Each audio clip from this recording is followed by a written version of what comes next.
Tras la medianoche del 15 de febrero, un juez federal de la Florida pidió que se levantara el sello confidencial sobre un documento que podría llegar a cambiar la suerte judicial de Alex Saab y que detalla cómo desde el año 2018 y tras 2 años de conversaciones en Bogotá, Saab habría sido un informante o lo que dicen vulgarmente un sapo de la DEA.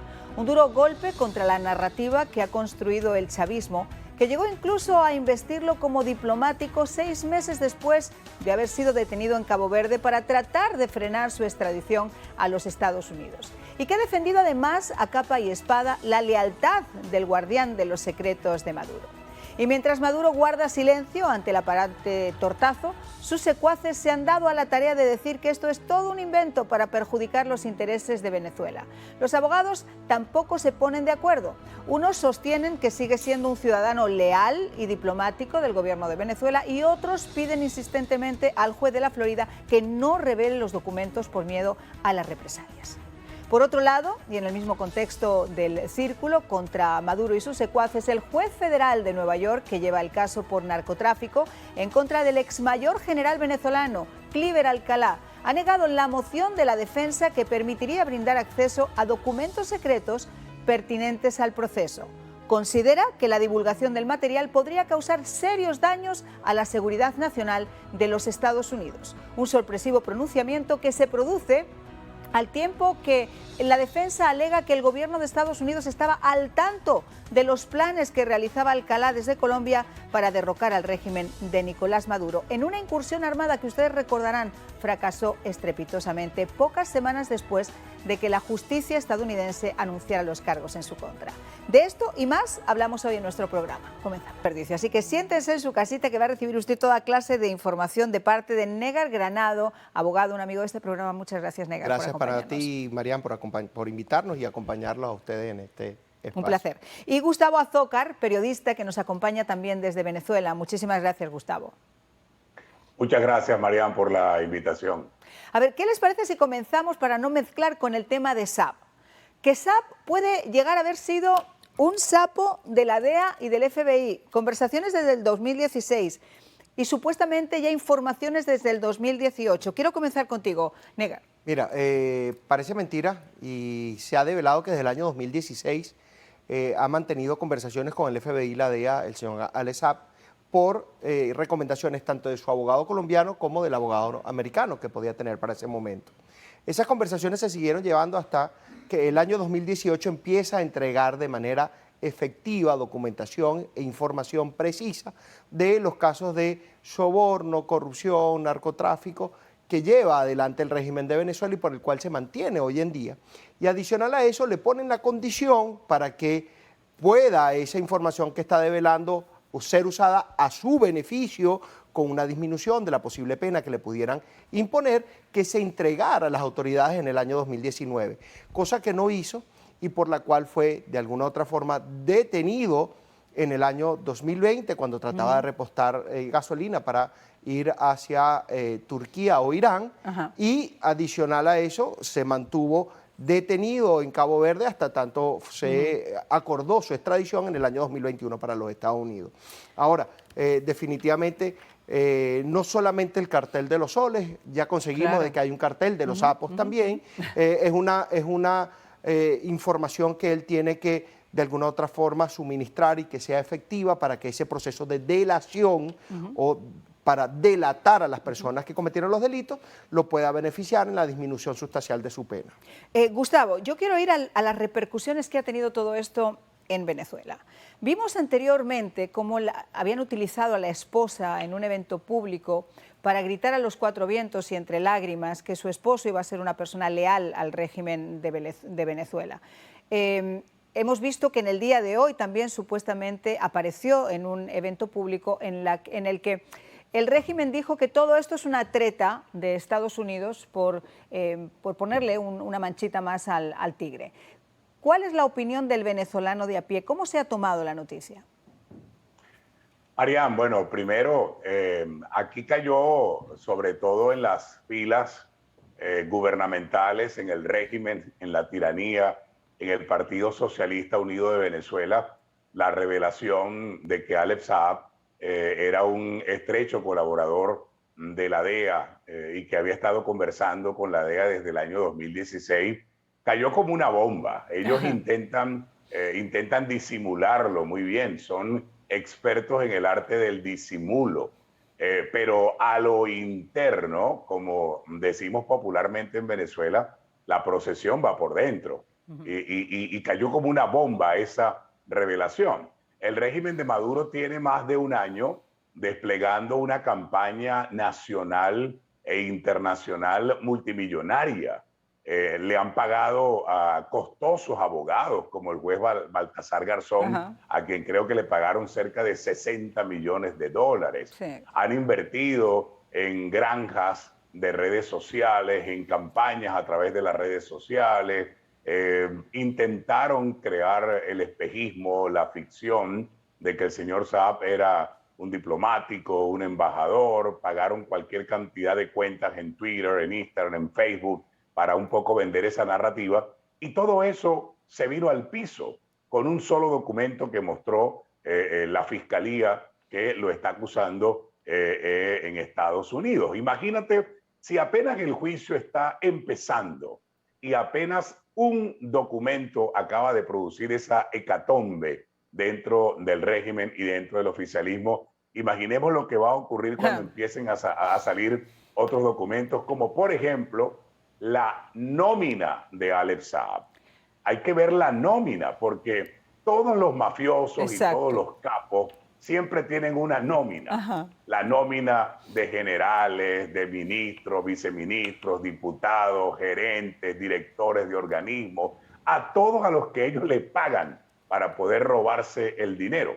Cuando esa nómina salga, bueno, el impacto va a ser similar al que produjo la bomba de Hiroshima o la bomba de Nagasaki dentro de la revolución. Yo creo que va a ser conjunta, Nagasaki, Hiroshima y la que podrían tirar ahora si hubiera una tercera guerra mundial, porque se le van a sumar 3 casos. Se le suma el tema del Pollo Carvajal, si finalmente se acepta la extradición, el tema de Saab y el de Cleaver, también Alcalá, que también está colaborando con las autoridades. O sea, que información no les va a sobrar al Buró Federal. No solamente eso, sino la información que también puede estar suministrando el ex tesorero de Hugo Chávez y la enfermera, que podía llegar próximamente a los Estados Unidos. Definitivamente la situación del régimen cada vez tiende a tener un papel más frágil con respecto a la información que se viene develando producto de las labores de inteligencia, de información que han dado acólitos del régimen a favor de la justicia de los Estados Unidos, buscando de alguna otra forma una protección o una mejoría en su situación cuando se han presentado ante la justicia americana. ¿Qué puede pasar con la esposa y con la hija, con la familia de Alex Saab? Porque obviamente ese narcorrégimen lo va a utilizar como una medida de presión. Mira, a mí me preocupa muchísimo la posición o la situación de la esposa y de la hija de Alex Saab. Primero, la esposa es italiana, no es una ciudadana venezolana. Segundo, la hija no nació en Venezuela, nació en los Estados Unidos. Entonces, de alguna u otra forma, me llama poderosamente la atención de que pudieran ser una ficha de canje o una ficha de presión para que Alex Saab no siga diciendo lo que debe decir a la justicia norteamericana. Adicional a eso, debemos también reconocer de que el régimen tampoco es tan tonto, ¿no? Por algún momento, si pensó en dejarla salir, hoy en día debe estar pensando en mantenerla dentro de Venezuela. Adicional a eso, también tenemos que ver que la posición de algunos de los miembros del régimen, Jorge Rodríguez, tratando de desviar la atención de lo que acababa de pasar, trató de decir de que era imposible, de que lo que estaba diciendo esos documentos que fueron develados en la corte del 15 de febrero eran mentira, que Alex Saab era un hombre leal y fiel al régimen de Nicolás Maduro, pero definitivamente entendemos de que esa es la posición del régimen y Alex Saab es un informante de la DEA, del FBI y de la justicia de los Estados Unidos. Gustavo, y esto era como una especie de crónica de un canto anunciado, porque todo el mundo se imaginaba que en el momento que Alex Saab fuera extraditado, ese acuerdo con la Fiscalía, por mucha lealtad que quisiera venderle al régimen, no iba a existir. Incluso nosotros habíamos mencionado con anterioridad la posibilidad de que esa entrega, como ha ocurrido con otras entregas de narcotraficantes, de esposas de narcotraficantes, no fuera de alguna forma negociada. Y digo esto porque la forma en la que se produjo, a pesar de que se postergó y de que los acuerdos, de que sí, de que no, pero que esta noticia, esta especie de bomba salga precisamente ahora, ¿no deja como un punto de inflexión? Fíjate, Marian, lo primero es que Alex Saab está acostumbrado a negociar. No es la primera vez que negocia, porque es un hombre de negocios, ¿no? Y siempre hizo buenos negocios, sobre todo acá en Venezuela hizo grandes negocios, hizo una fortuna espectacular negociando con el hambre de centenares de miles de venezolanos, ¿verdad? De modo que no era tan alocado pensar que ciertamente una cosa es lo que el discurso y la narrativa que tú dices cuando estás afuera, cuando estás en otro lado, y obviamente otra cosa es el discurso y la narrativa cuando estás en manos de la justicia de Estados Unidos, cuando estás preso, cuando estás detenido, cuando estás esposado y cuando tus abogados y los fiscales te dicen que te puede esperar una condena de 50 años. Alex Saab recién acaba de cumplir 50 años en diciembre del año pasado. Es un hombre que tiene 50 años y seguramente entre sus planes inmediatos no está pasarse el resto de su vida en prisión. Eso y el hecho de que tiene a su esposa, de que tiene a 5 hijos, actúan de manera muy fuerte para que él necesariamente tenga que negociar con el gobierno de Estados Unidos. Ahora, si ya estaba negociando desde el 2016, antes de que lo metieran preso, ¿a quién se le puede ocurrir que no va a estar negociando ahora? Claro, por que supuesto. Lo tienen metido en una celda. O sea, Ese ahora es el con punto. mayor razón, Alex Saab está negociando con Estados Unidos, está dando información a Estados Unidos, y los que deben andar asustados, temerosos, comprando todo el papel sanitario que hay en las bodegas y en los supermercados, son justamente todos esos señores que trabajaron al lado de Alex Saab, que no me cabe la recibieron depósitos y transferencias de dinero de Alex Saab. No me cabe la menor duda. Nos vamos a ir a una pausa, pero vamos a regresar con otro tema que también es interesante, con Cliver Alcalá. ¿Qué está pasando con él? ¿Tiene razón el juez? ¿Tiene razón el abogado defensor? ¿Qué es exactamente lo que está ocurriendo? Son las hijas, si es americana y la esposa es italiana, de repente a lo mejor no tiene tanto problema para poder abandonar Venezuela, pero no, me parece sí, no, ser que definitivamente yo estoy convencido de que el régimen va a tratar por todos los medios de mantenerla como una coerción a Alex Saab. Lo que decía Gustavo Azócar es muy cierto. El problema no es lo que está o lo que cantó Alex Saab.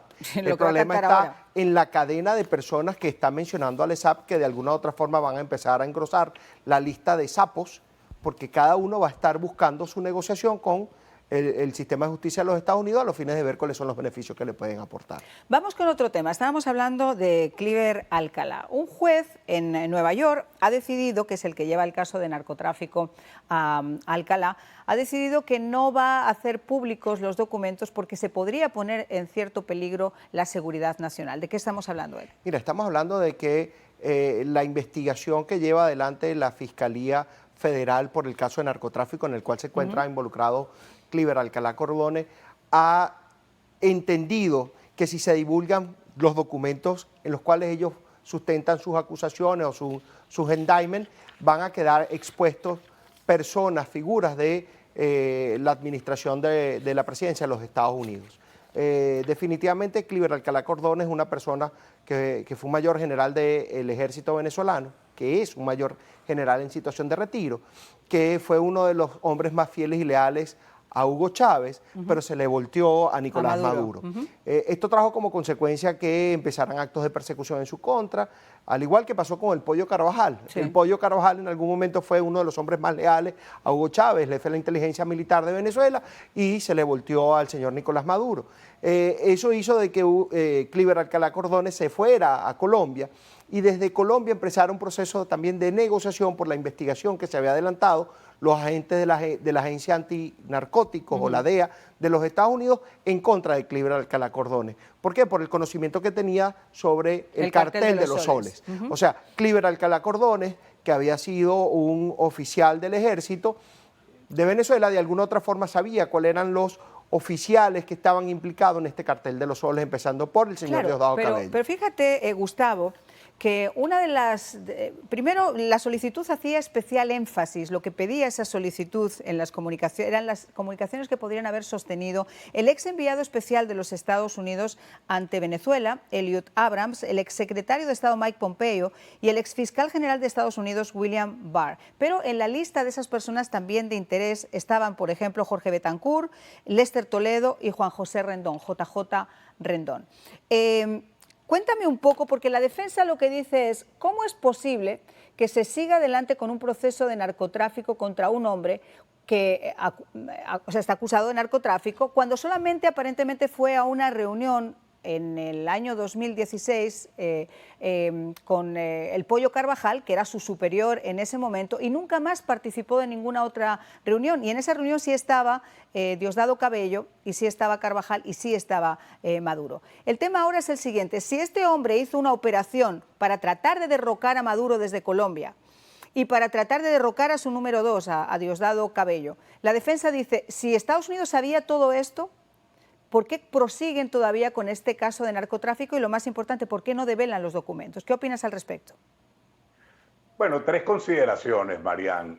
La primera es que obviamente hay acusaciones contra Cliver Alcalá Cordones que lo señalan de tener presunta participación en un cartel del narcotráfico. A Cliver Alcalá Cordones se le vinculó acá en Venezuela con el capo de la droga Walid Maclet, que ha sido uno de los mayores narcotraficantes capturados en Venezuela. Iba a ser extraditado a Estados Unidos y finalmente Colombia no lo quiso extraditar a Estados Unidos y prefirió Juan Manuel Santos entregárselo a Nicolás Maduro, pero el mismo Walid Maclet hizo gruesas acusaciones y señalamientos contra el general Cliver Alcalá Cordones, y yo entiendo que esas averiguaciones no se pueden despachar así como así.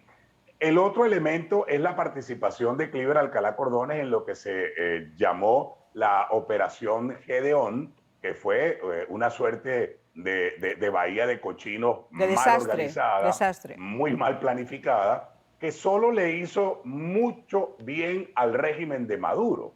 Esa operación benefició, ayudó muchísimo a la narrativa del régimen de Nicolás Maduro, porque de alguna manera le sirvió a Maduro para que Maduro le demostrara al mundo que Estados Unidos lo estaba intentando derrocar y lo estaba intentando tumbar. De hecho, hay averiguaciones que hemos hecho nosotros acá en Venezuela, y esa operación Gedeón estaba infiltrada y estuvo financiada por el régimen de Nicolás Maduro desde un primer momento. Wow. Y luego, el tercer elemento son los aportes que puede haber hecho Cliver Alcalá Cordones sobre altos funcionarios del régimen de Maduro, pero también probablemente con altos personeros del gobierno de Estados Unidos. Entonces, es un caso complicado porque tienes la acusación por narcotráfico, el intento de tumbar o derrocar a Hugo Chávez, y luego las declaraciones y los documentos y las pruebas que puede haber aportado Cliver Alcalá para implicar probablemente a funcionarios de Estados Unidos o de otros gobiernos amigos de Estados Unidos. Así que no debe ser fácil. Ahora, lo cierto es que Cliver Alcalá Cordones y su defensa, de manera muy hábil, están utilizando todo esto para tratar de conseguir un acuerdo. Claro, eso es lo que el Departamento de Justicia de Estados Unidos, y pasar a convertirse en una suerte de testigo protegido del gobierno de Estados Unidos, con lo cual evitaría ir a prisión por lo menos por un buen tiempo. Yo creo que esa es la estrategia de defensa de los abogados de Cliver Alcalá Cordones. Yo estoy en la misma línea que tú, es la misma línea que nosotros habíamos estado manejando en el día de hoy, esa negociación precisamente para evitar la cárcel. ¿Cuál es tu opinión rápidamente? Yo estoy totalmente de acuerdo de que él va a buscar la negociación producto de que la pena por el delito de narcotráfico es una pena muy elevada. Definitivamente la negociación en este momento es oportuna, no vaya a pasar como en el caso de los narcosobrinos, que le dijeron que se quedaran callados, que no develaran ninguna fuente y quedaron condenados a 18 años de prisión. Pero definitivamente el caso de Cliver Alcalá Cordones, más allá del narcotráfico por el cual está siendo investigado, es una persona que le fue leal a Hugo Chávez, le traicionó a Nicolás Maduro y que pudiera develar cuáles fueron los vínculos que él tuvo con el gobierno de los Estados Unidos para la Operación Gedeón. No, esto va a dar pero para largo. Contigo, 40 segundos, ¿cuál es tu reflexión? Bueno, yo creo que hay que estar muy pendiente del caso Saab. Va a seguir dando que hablar el caso Saab. Insisto, Marian, en que hay que estar pendientes sobre todo de la nómina. No Ajá. perdamos de vista la nómina de Alex Saab, que creo que allí es donde va a estar el tsunami definitivo para el régimen de Maduro. Lo que no sé si nos la harán pública, Negar, 40 segundos. Bueno, definitivamente tenemos que estar conscientes de que en Venezuela hay un cartel de los soles, del cual Cleveland Alcalá formó parte, hay un cartel de los sapos, del cual forma parte el señor Alex Saab, pero definitivamente las personas tienen que tomar en cuenta que la justicia de los Estados Unidos es una justicia seria, de la cual nadie se salva. O sea, por el simple hecho de yo convertirme en un informante, no significa que no me vayan a investigar y no vayan a develar cuáles son los delitos que pudiera estar cometiendo o en los cuales yo he estado participando. Es una justicia que es una justicia independiente, clara, y de la cual los delincuentes no se salvan. Bueno, y yo creo que no solamente no se salvan los delincuentes, tampoco se salvan del dolor de cabeza el régimen de Maduro y sus secuaces, porque me imagino que no van a pasar un buen fin de semana después de todas estas noticias. Efectivamente, van a necesitar un atamel para pasar el fin de semana. Bueno, pues les quiero agradecer muchísimo a los dos que nos hayan acompañado. Gustavo, Azócar, como siempre, un placer. Qué generosidad la tuya por estar con nosotros. Gracias.